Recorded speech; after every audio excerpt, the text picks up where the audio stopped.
Next question है current ratio is a balance sheet ratio, profit and loss ratio, combined ratio या none of the above. तो answer है balance sheet ratio.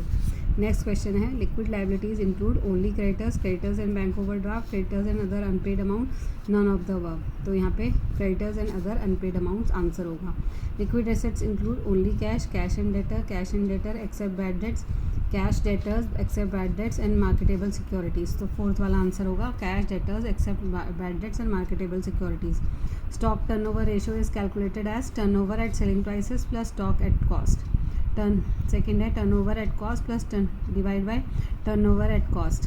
तो next option है cost of goods sold divide by average inventory at cost. और fourth है none of the above. तो यहाँ पे cost of goods sold divide by average inventory at cost, ये हमारा अगर करेक्ट आंसर है। Stock turnover ratio is liquidity ratio, activity ratio, profitability ratio, solvency ratio. तो ये एक्टिविटी रेशियो है। नेक्स्ट क्वेश्चन है which of the following asset is not a quick current asset for the purpose of calculating asset test ratio. Short term bills receivable, stock, cash, debtors. तो यहाँ पे stock आएगा।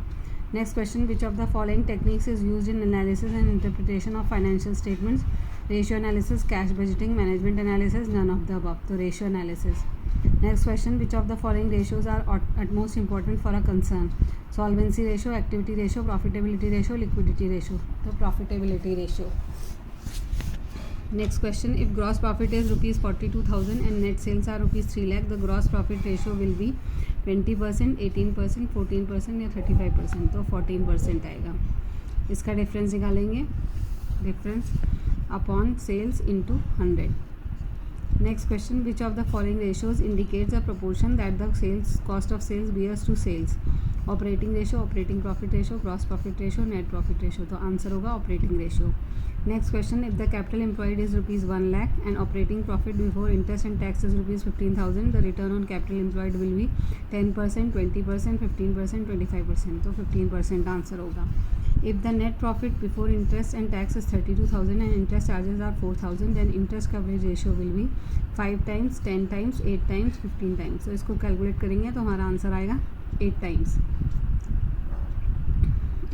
In case of which ratio, higher ratio indicates a lower investment in working capital and the greater are the profits? Working capital turnover ratio, stock turnover ratio या none of the above। तो working capital turnover ratio होगा। Next question है which ratio denotes the speed at which the inventory will be converted into sales? Total asset turnover ratio, working capital turnover ratio, capital turnover ratio, working capital turnover ratio, stock turnover ratio। तो answer है stock turnover ratio।